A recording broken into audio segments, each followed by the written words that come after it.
waktunya Pak Iqbal sebentar. Di sini saya ada tugas dari Pendidikan Guru Penggerak, yaitu mewawancarai Bapak Kepala Sekolah sehubungan dengan penyelesaian sebuah kasus-kasus yang terjadi di sekolah gitu Pak. Ya. Apakah Bapak bersedia kalau saya wawancara dengan Bapak? Ya, siap. Terima kasih sebelumnya. Bagaimana Bapak mengidentifikasi kasus-kasus yang merupakan dilema etika atau bujukan moral? Mengidentifikasinya ya, saya telusuri akar masalahnya apa, terus akibat yang ditimbulkan apa, terus jalan penyelesaiannya bagaimana. Okay. Kemudian Bapak gimana menjalankan atau pengambilan keputusan di sekolah, terutama untuk kasus-kasus di mana ada dua kepentingan yang sama-sama benar dan sama-sama mengandung nilai kebajikan? Saya berusaha untuk saya bicarakan bersama keluarga besar di sekolah tersebut, baik itu guru maupun tenaga kependidikan yang lain. Tapi kalau itu harus saya ambil sendiri, keputusan itu harus saya ambil sendiri, maka patokan saya adalah peraturan. Peraturan yang ada bagaimana supaya nanti saya menyelesaikannya itu tidak bertentangan dengan peraturan. Jadi nomor satu adalah peraturan. Yang saya pegang adalah aturannya bagaimana. Langkah atau prosedurnya seperti apa nih biasanya kalau Bapak itu melakukan yang dilakukan dalam penyelesaian masalah seperti tadi? Kalau untuk masalah itu bisa saya selesaikan sendiri, maka akan saya lihat masalah itu, akar masalahnya apa, kemudian saya lihat di peraturan yang berhubungan dengan masalah itu, peraturannya bagaimana sebenarnya. Tapi kalau sama-sama sesuai aturan, nah saya biasanya baru lari kepada Bapak Ibu Guru yang disebut. Ini di antara dua pilihan pilihan penyelesaian ini, mana yang terbaik yang akan kita ambil langkahnya begitu. Baru didiskusikan gitu ya Pak. Okay. Kemudian hal-hal apa saja sih yang selama ini Bapak anggap efektif dalam mengambil keputusan pada kasus-kasus dilema etika Pak? Kalau saya itu kebersamaan itu. Jadi ketika ada masalah yang dilematis kayak gitu, dan kemudian penyelesaiannya kita lakukan secara bersama-sama dengan guru, maka nantinya itu kita tidak akan disalahkan oleh guru. Jadi keluarga besar sebuah sekolah akan menerima karena itu memang keputusan bersama. Gitu. Kemudian Pak, hal-hal apa saja yang selama ini merupakan tantangan dalam pengambilan keputusan khususnya di kasus-kasus dilema etika Pak? Tantangannya seperti apa ya Pak? Tantangannya begini, yang berhubungan dengan kepentingan sosial sebenarnya. Selanjutnya Pak, apakah Bapak memiliki sebuah tata kelola atau jadwal tertentu dalam sebuah penyelesaian kasus dilema etika? Apakah langsung penyelesaian di tempat atau mungkin memiliki jadwal penyelesaian gitu Pak? Bentuk prosedurnya itu seperti apa Pak? Kalau untuk masalahnya kan belum tidak bisa dijadwalkan. Masalah kan bisa muncul setiap saat. Kalau dijadwalkan muncul masalah sih malah saya tidak menjadwalkan, semoga tidak pernah ada masalah. Tapi untuk penyelesaiannya memang kalau saya berusaha secepat mungkin. Kalau bisa hari itu juga terselesaikan. Tapi kalau tidak bisa, misalnya harus menunggu dengan musyawarah dengan guru atau tenaga kependidikan yang lain, berarti tidak bisa selesai mungkin dalam waktu 1 hari itu. Tapi saya jadwalkan, misalnya masalah muncul sekarang dan harus diselesaikan, maka akan saya ambil langkah secepatnya begitu.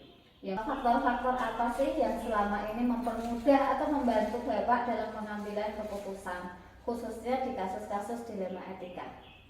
Kerjasama dengan stakeholder yang ada, dengan tenaga pendidik maupun tenaga kependidikan yang ada, itu sangat membantu saya. Jadi ketika kita memutuskan untuk menyelesaikan sebuah masalah yang dilematis dan itu diselesaikan secara bersama-sama dengan tenaga kependidikan maupun pendidik yang ada, maka rasanya plong begitu. Untuk pertanyaan terakhir nih Pak, dari semua hal yang telah Bapak sampaikan tadi, sebenarnya ada pembelajaran apa sih yang mungkin Bapak bisa petik dari pengalaman Bapak pengambilan keputusan dilema etika itu tadi Pak?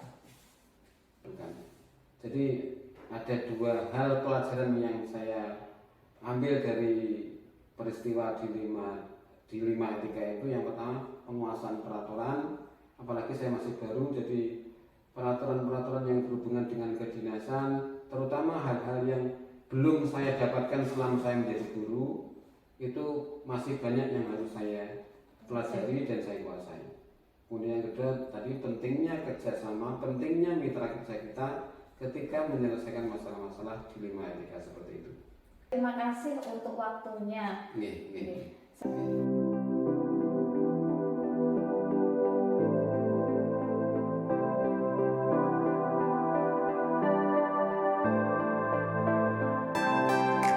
Selama Bapak menjadi kepala sekolah, pernahkah menghadapi sebuah kasus yang menjadikan Bapak mengalami dilema untuk mengambil keputusan dan memecahkan kasus tersebut?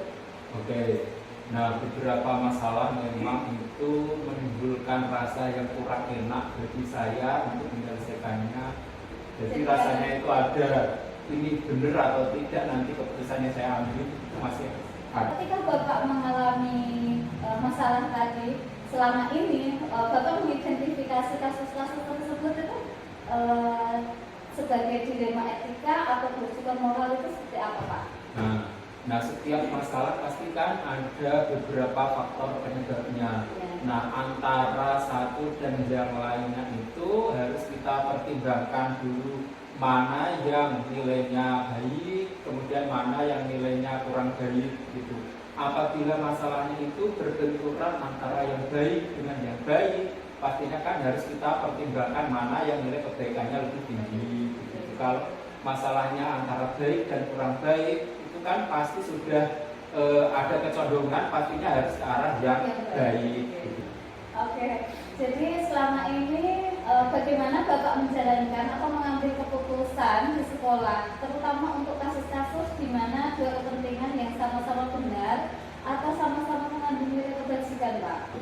Jadi kita pertimbangkan, kita musyawarahkan sehingga apa yang diambil itu benar-benar yang mampu memberikan nilai positif lebih banyak kepada warga di sekolah. Atau prosedur seperti apa sih yang biasanya Bapak lakukan selama ini?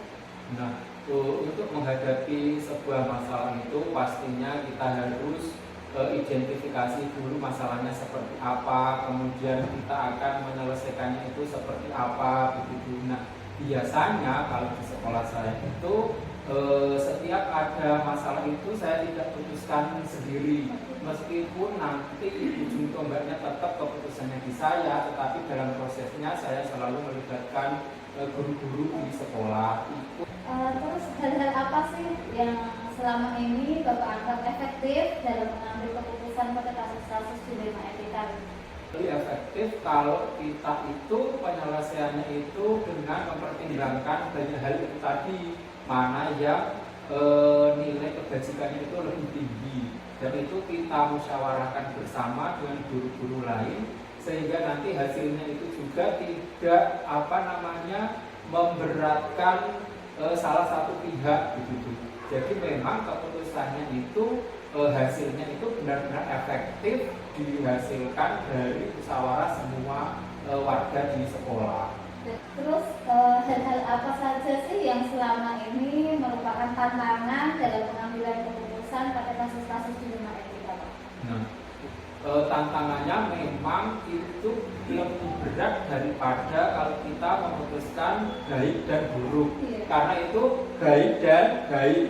Jadi memang harus identifikasinya itu lebih mendetail, mana yang nilai kebaikannya lebih, kemudian mana yang resikonya lebih kecil. Nah, untuk masalah-masalah seperti itu memang tantangannya lebih besar, kemudian pertimbangannya juga harus lebih matang dibandingkan memutuskan yang baik dan buruk. Apakah Bapak memiliki sebuah tata cara atau jadwal tertentu dalam sebuah penyelesaian kasus dilema etika, apakah Bapak langsung menyelesaikannya di tempat saat itu juga, atau mungkin Bapak punya jadwal, terus prosedurnya itu seperti apa Pak? Oke.